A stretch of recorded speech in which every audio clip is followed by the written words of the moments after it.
Welcome to the Earth Intuitive Podcast, a hub for sensitive and intuitive women to feel comforted, supported, and whole in their healing journey. Through a blend of energetic updates and Ayurvedic holistic health themes with a focus on sensitivity, we find wholeness through mind, body, spirit medicine in a community of women who feel it all.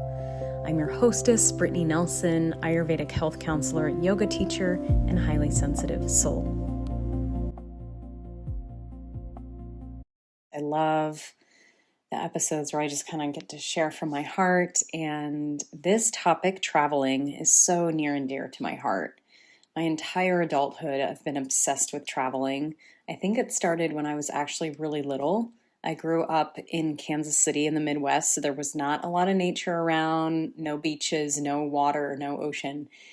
And we were lucky enough to be able to go to summer vacations. A lot of times we would go to Southern California or Florida. And I just remember falling completely in love with the ocean and not wanting to come home. And I think just being super young and being connected to different lands, different landscapes, really began my quest to move and to travel a lot as an adult. So a couple quick housekeeping things first. If you are local to the Portland, Sandy, Mount Hood area, I have officially started hosting monthly women's circles in person. We just had our first circle last night, and oh my gosh, it was incredible. I think since COVID, so many of us have lost our communities, and we've been sort of like flailing, trying to find our new communities or reestablishing friendships, and everything is online now, and everything is on Zoom, and that's how I do my business, which is great, but a lot of us have lost that in-person village connection, which we so desperately need. So if you are local, if you want to come up from Portland once a month, I'm now offering 2 a month. It might change to 1 a month. We'll see. So 1 or 2 a month up in the Sandy area. There's more info in the show notes, earthintuitive.com/events. It will show you what's coming up. Essentially, these are circles where we gather together. We take some time to meditate and stretch and ground and breathe. We do a lot of journaling work, asking our wiser self questions and guidance on our path forward. And then we share around the circle just what's going on in our lives in a completely confidential space. We get to connect with other women, feel less alone, and it's so nourishing, and we so need it. So if you're curious to learn more, the page to sign up is below. We also have a robust, growing Facebook group. This is where we can connect with each other. You'll get more information about dates coming up. So feel free to send me an email if you want to be added to the Facebook group. Lastly, I am offering an in-person Saturday morning soulful hatha yoga class here in Welch's by the mountains. So if you are local, I would love to have you. You just RSVP or ask for more questions at my email in the show notes, and I will provide all the info for you. All right, so it's been really nice doing more in-person stuff. I can't tell you how long I've needed this and how long so many of us have needed this. Now we're going to switch into this episode talking about travel.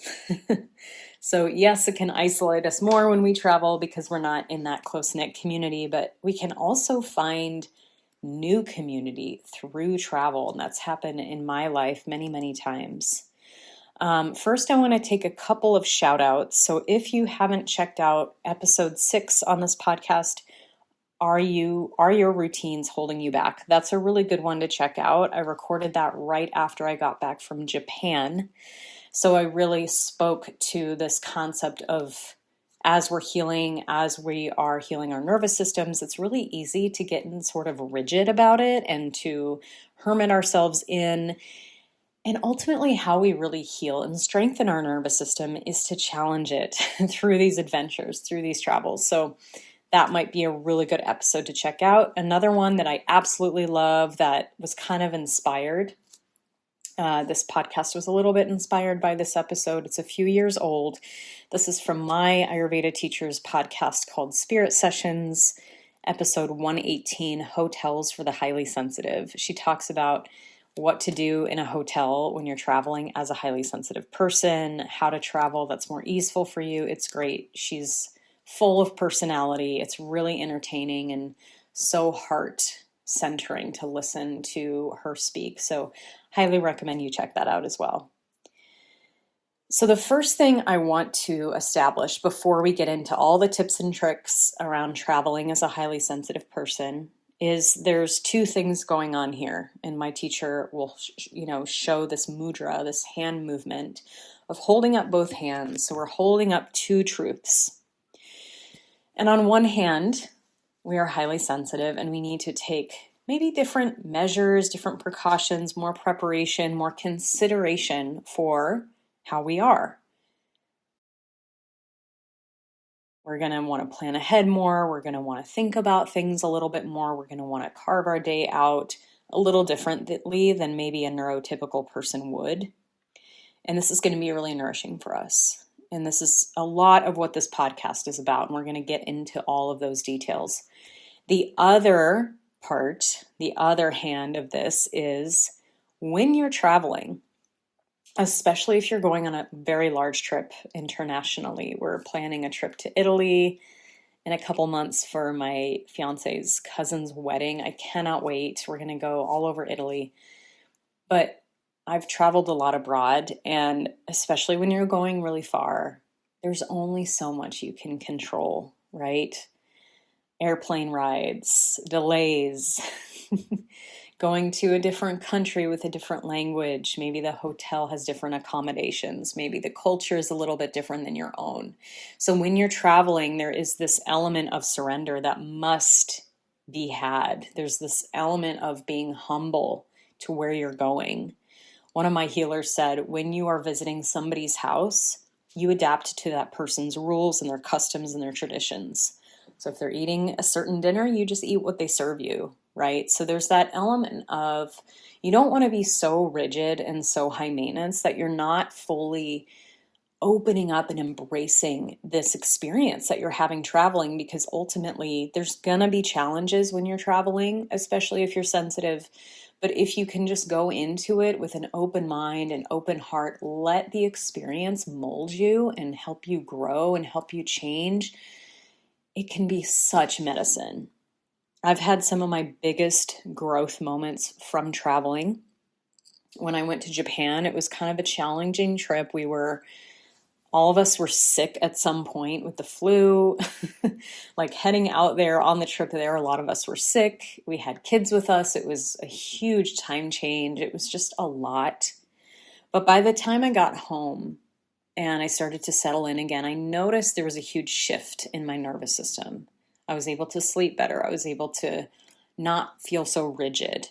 Another recent example is I went to my mom's house in Colorado, so not very far.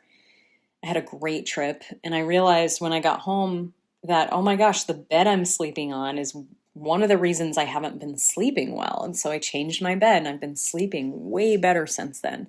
So traveling is a way that we can be taken out of our daily routine when we think we know everything and we get really used to our environment, and then we have some sort of new perspective, new energy. We're in a new place, we're in with new people. It's so enriching.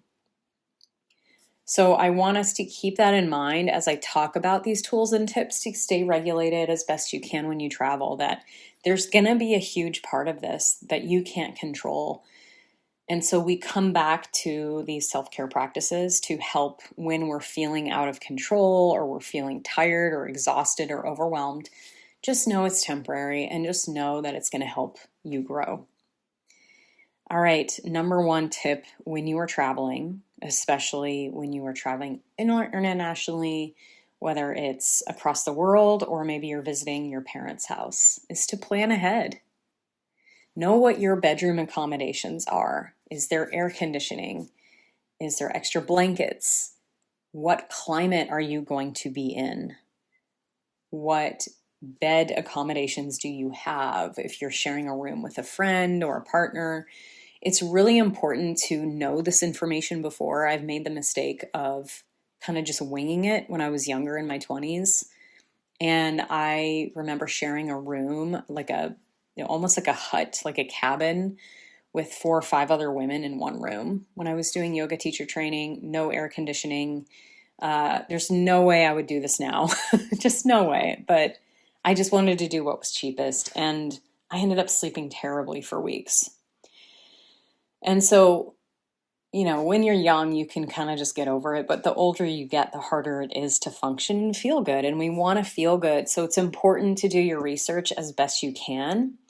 Make sure there's air conditioning if you need air conditioning. Make sure that there is blackout shades, or maybe you could get some blackout shades. Make sure if you're booking in a hotel, maybe your room is far away from a ballroom or the bar or a really busy street, right? And so you can ask, when you are booking something, you can ask the hotel, hey, can I be in a quiet room somewhere?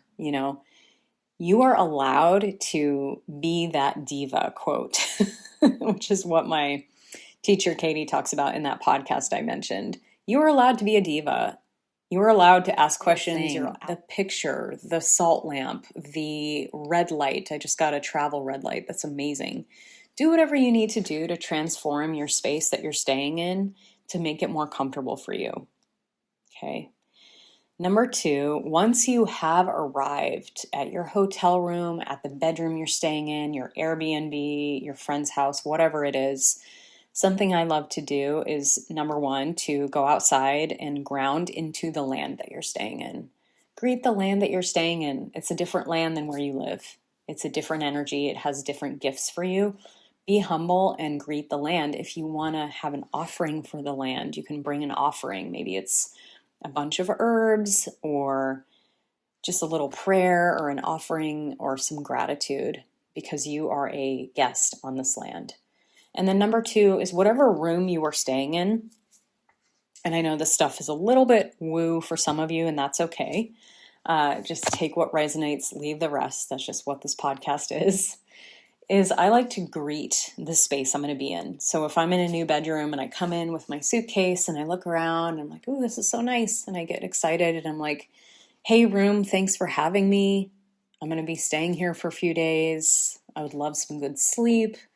Thank you for housing me. And sometimes I'll clear the room with maybe some sage or Reiki or just kind of having that intention to clear anything out. I also like to open the windows so that if there was like cleaning people in there before with cleaning fumes, or the people that stayed before, any energy that wants to leave can leave out through the windows. So that's a really good energetic clearing tool to have as you're traveling, to allow your energy to occupy the space and not other people's energy. This one is big, and I have a story about this one. If you're traveling with a friend or a group of people or your family, of course, this is not going to apply to everyone, especially if you have a family or children. But let's say you're traveling with a friend or a group of friends or something like that. I would highly recommend and suggest, and you know yourself best, to sandwich your trip a little bit. And what I mean by that is you can either arrive a couple days early and have a day or two to yourself to kind of acclimate, to just get that sort of restoration that you need, or you can end your trip that way.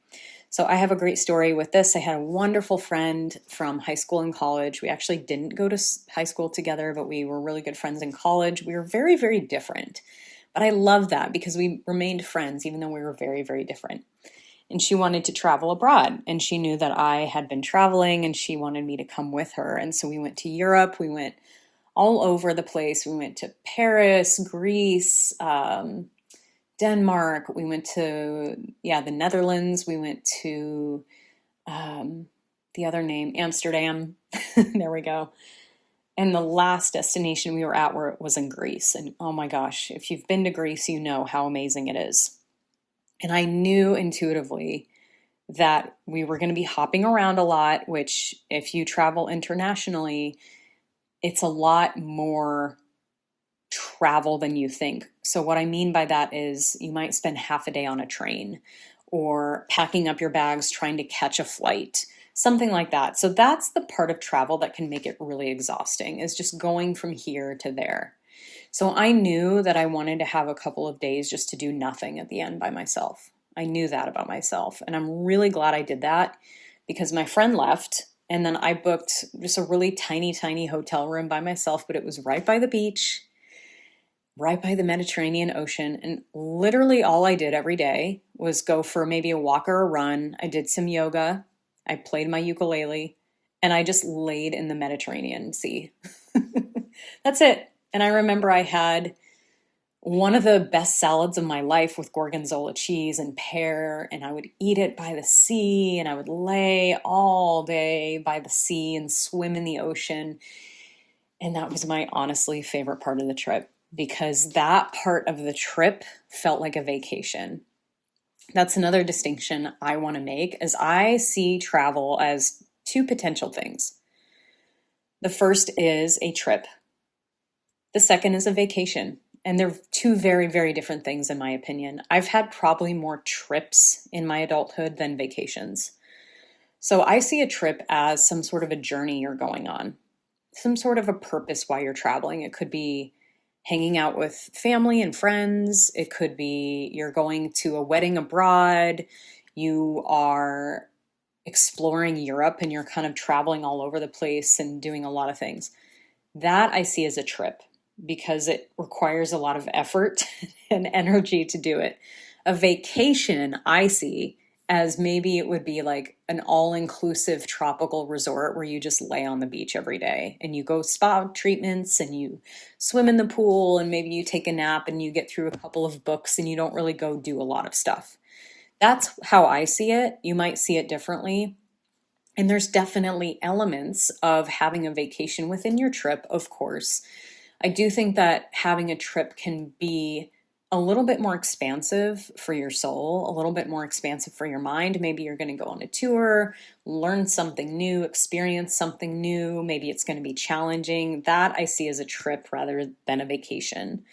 So if you are needing just complete rest, you're burnt out, you don't want to go explore all over the place, you don't want to learn new things or be around a crowd of people, I would highly recommend just suggesting to book a vacation. Maybe you just go to a really nice resort in the Caribbean. You don't have to leave your resort. You get through a book, you have a spa treatment, you lay in the ocean, maybe you go surfing once or twice. Like that is really a remedy for burnout and for overwhelm. If you're booking a trip with a million activities, that might make you more exhausted. And you might hear that saying of people saying, I need a vacation after my vacation. And what they really mean is, I need some rest after my crazy trip I just had. The next recommendation is when you are on one of these trips, okay, do less in a day than what you think. It's really common, and you may be one of these people, and there's nothing wrong with that, where you want to do as much as you possibly can, see as much as you possibly can. You want to go to 6 different cities to make sure you cover every single inch you can of where you're going in the time that you have. This makes sense. However, if you're highly sensitive, it probably means you need more time to rest, to integrate, and what we call this, and we're going to interview this lovely woman named Maria here in a moment, is slow travel. Maybe you don't do 6 things in your week and you don't do an excursion every single day. Maybe you do like 2 or 3 throughout your week and you spend the rest of the time resting and just seeing where your curiosity takes you. If you want to go explore a different city one day and you want to rest the next day, this leaves more room for possibility. And so you're not squeezing into this insane itinerary. This is my complaint actually about a lot of retreats that I've been on. Maybe this is you. So it makes sense that retreats kind of pack the schedule because you want to get the most from your money, of course. And a lot of people love it. The reason why I'm not jumping into booking a lot of retreats anymore is because I feel overwhelmed the moment I get there. It's like you get there, you unpack, there's a welcome ceremony, and then there's a late dinner, and then the next morning there's a practice really early, then there's like 5 other classes throughout the day. And that doesn't feel like a retreat to me. That feels like an immersive learning experience. That's just me. So when, hopefully I ever host retreats one day, they're going to look really, really different. And they're going to be much more flexible and much slower paced. So if you are exploring a place, maybe you just plan one main thing you're going to do that day. If you get to other things, great. If you don't feel guilty about it. Often my best memories from traveling is when I didn't schedule it, is when I just let myself kind of flow with the day of how I felt that day. If I felt really curious and adventurous, I would go explore for hours and find amazing treasures and amazing people. If I felt like I just needed nourishment, I would just savor a long lunch. And that lunch remains in my mind as something that was pleasurable and joyful for a very long time. If you're a writer or creative, you can take your notebook or your sketch pad and just let yourself wander, let yourself relax. We don't get to do this in our day-to-day life very much. Most of us have schedules and to-do lists and things we have to be at and show up for. So the vacation aspect is actually really important as a sensitive, and you can have a trip that's sort of like half vacation, half trip. And that's kind of the way I like to do it. I don't necessarily want to just like lay on the beach the entire time. I want to see the culture. I want to shop. I want to learn something. But I also want to deeply restore myself and have that space for nothingness. So when in doubt, say no more often, plan less than a day. If you are traveling with a group, this can be harder, but just speak your needs and be like, hey, I'm going to join you guys for this thing. You enjoy this other part. I'm going to rest. You are setting a new standard of what we can do. When we are in vacation mode or travel mode, we are in a different time and space place. We're almost in a different reality. So we get to do whatever we want to do. If you're feeling guilt about not doing all the things or seeing all the things, just remember that your body is going to thank you, your nervous system is going to thank you, and you are allowed to take up time and space. And that right there is when creativity comes, is when new ideas come, is when healing happens, when you give yourself the time and space to allow it to happen. Couple other tips and tricks. Bring a white noise machine. A lot of us probably already use it. I use 2 now at this point where I live because our house is kind of old. It's made of cedar. There's no insulation. There's a whole family of us that live here. And so I've learned how to just like be extra and have 2 sound machines. And if you need your own bed, make those arrangements. Bring extra things that you need to feel more comfortable. Blackout shades are great. You can always put a blanket over the window if it's too much. Eye coverings. And something that I love to do, especially when I'm traveling all day and I get to my hotel or I get to my destination after being on a plane or being around a lot of people or on a train or whatever it is, I'll get to the place, greet the space, I'll unpack everything, make everything tidy, I'll take a warm shower, and then what I love to do is just to stretch a little bit afterward. If you're able to do an Abhyanga self-oil massage, this comes from Ayurveda, that's even better. So the oil penetrates through the skin and it gets deep into the layer of the bones to nourish our nervous system. This is what is going to decrease Vata dosha, which is the elements of air and ether that is increased when we travel, when we're on a plane, when we're going from here to there. It's a lot of Vata energy, which can create more insomnia and anxiety and overwhelm. And so take that time and space for yourself. Even if you want to do a 10-minute yoga nidra, put your legs up the wall, put some covering over your face, and just take 20 minutes a day in your vacation to just be in darkness and be in rest. That is going to go such a long way for you. Okay? So I hope that you can take away from this that you are allowed to do things your own way. And I know that this isn't going to apply to every part of your life, especially if you're a mom, if you have to take care of others, but you still have that autonomy and authority to set the tone for your family of what's possible and show your children how to rest. So many of us did not grow up, and God bless all the parents, right? But we didn't grow up seeing our moms like really nourishing themselves. They were usually chasing after us and we were doing too much. So you can set a new standard of relaxing, allowing your body to do what it needs. You might feel more energized one day, less the next. Of course, we want to have boundaries around that. You don't want to become like so rigid that you're super flaky to all your friends and you cancel everything all the time. See if you can take a pause instead of agreeing to everything first and be like, you know what, I'm going to agree to this. This is the one thing I know I really want to do. I'm not going to agree to these plans afterward. So you can travel. You can love your travel. Be open to it. Embrace it. Bring a journal. This is a great time to capture new ideas and new perspectives. But just remember that you get to do it your own way. If you need to carve a couple extra days into your trip just to decompress after big family outings or friend outings or big itinerary, please do that. Schedule less in your trip. Carve out time and space for rest, just like you would carve out time and space for activities. We need both as a sensitive. So I hope this was helpful.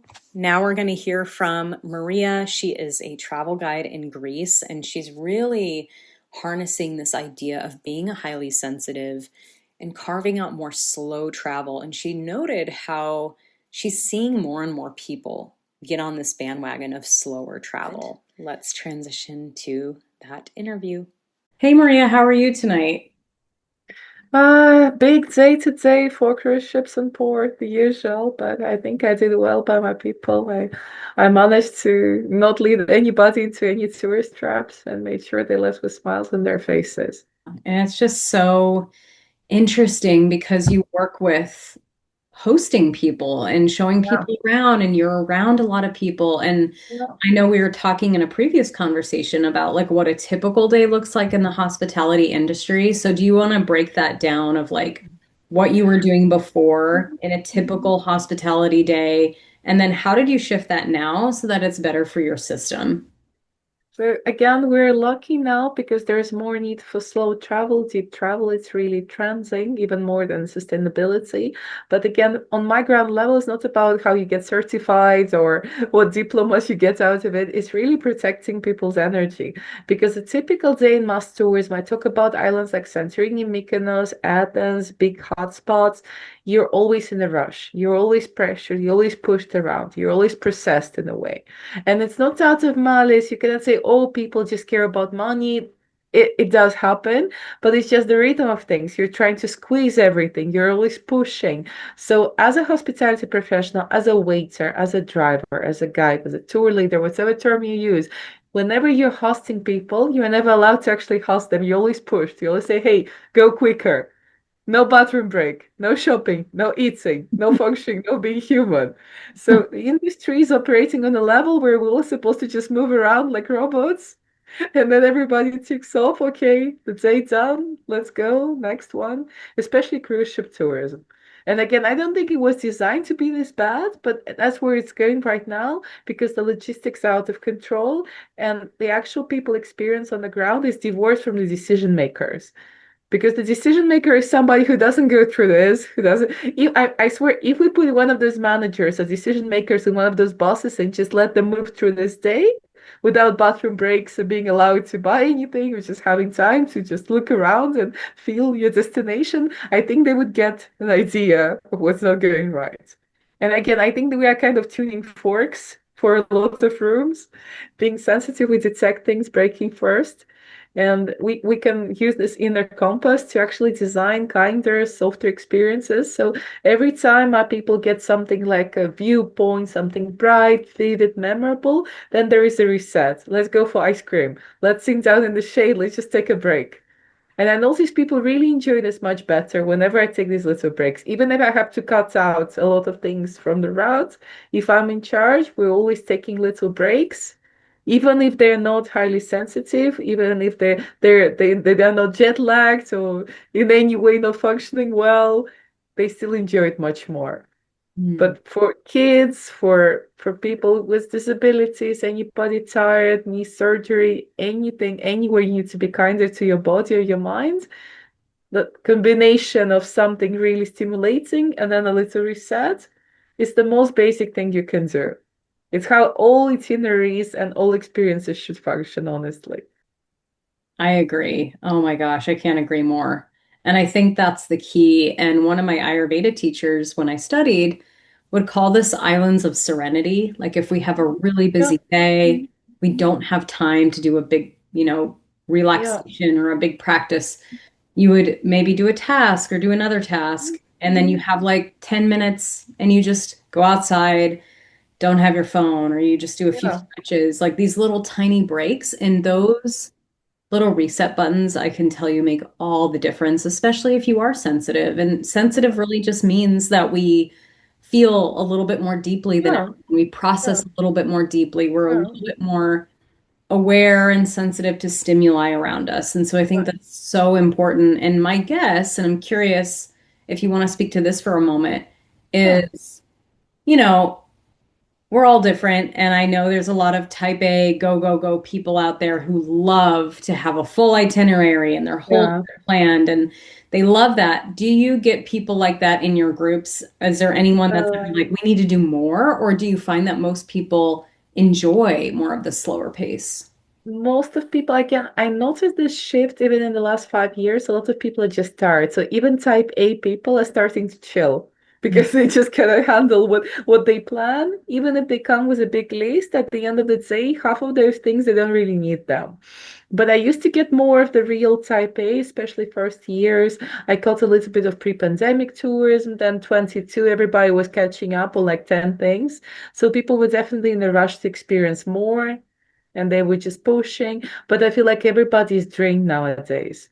So we have to take in mind that these recent years have been draining a lot of people in many ways, and the shift is real, it's happening. So we have to be even more protective and even less about maximizing, because I get fewer and fewer people who really want to do 10 things in 5 hours, and a lot more people who just want something calm, relaxing.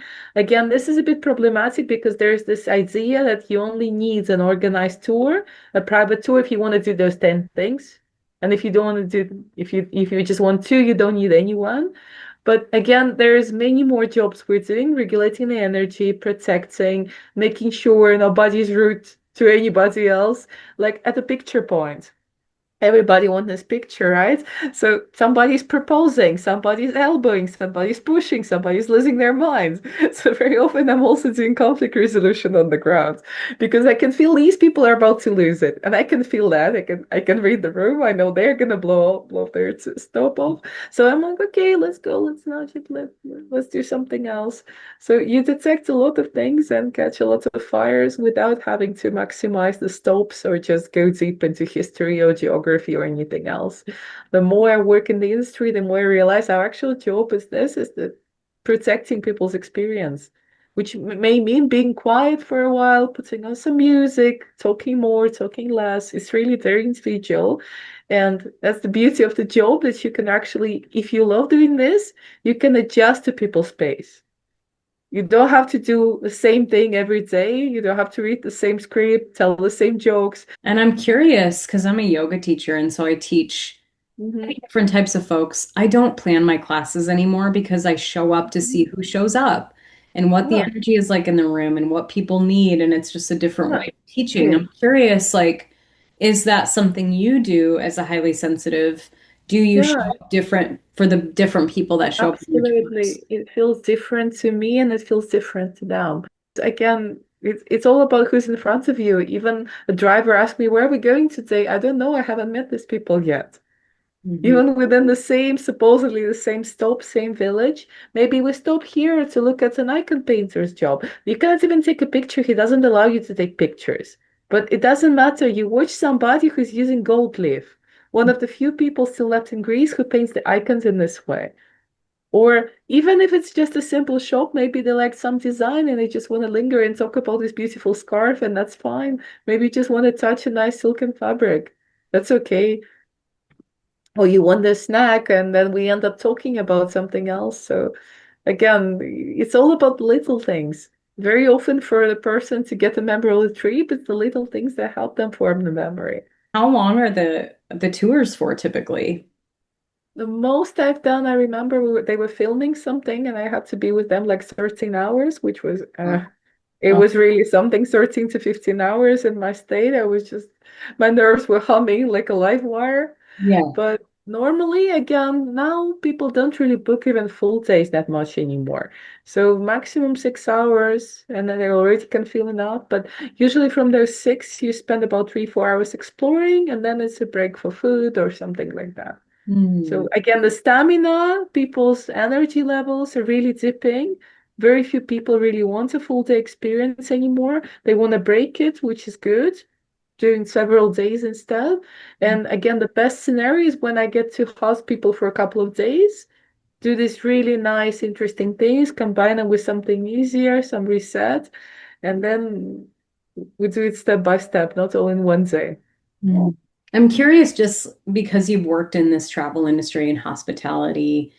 I think more and more people are becoming aware of their neurodiversity, whether that's, being highly sensitive or having other more diagnosed Yeah.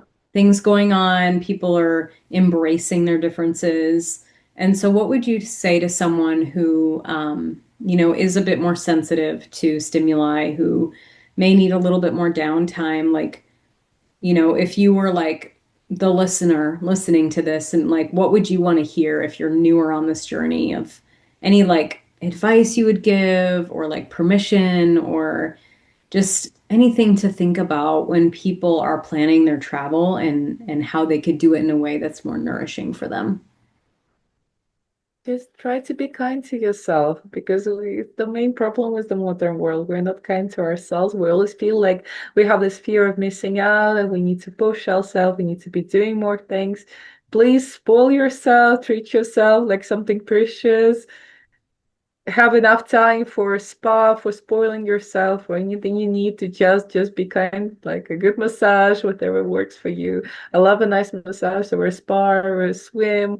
Just explore, do those things you're supposed to be doing, see the pyramids, see the Eiffel Tower, see the blue domes, but always have space to just be there, be present, be happy with yourself, be comfortable. And as somebody also who's had body image issues, I know it's very hard sometimes to feel good if your nerves are bad.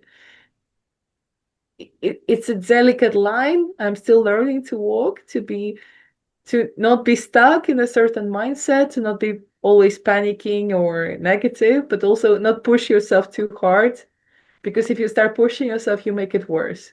So also very, very important to have someone in your life, even if it's your cat or your plushie. We've all been there. Just somebody who never judges you. You can be just a mess in front, but just have that space, that moment where you can be as messy as you like, lose your mind, do what you need to do to release all the pressure, and then try to be kind to yourself and find your way through because we can do it. Yeah. I've been in some very dark places just because of the world pushing very, very hard. And during travel, in airports, getting lost, getting confused because there's too much of everything, too much information. And you we can cope with this. There's techniques, breathing techniques, meditation, there is no one fits all for sure. So it's a process. Having some music with you. For me, for example, I always had earphones, some calming music playing when I need to do that. Now, again, working with people, I cannot really put earphones, even if somebody's being annoying. So I just kind of have my internal soundtrack. Yeah. But that's part of the learning process.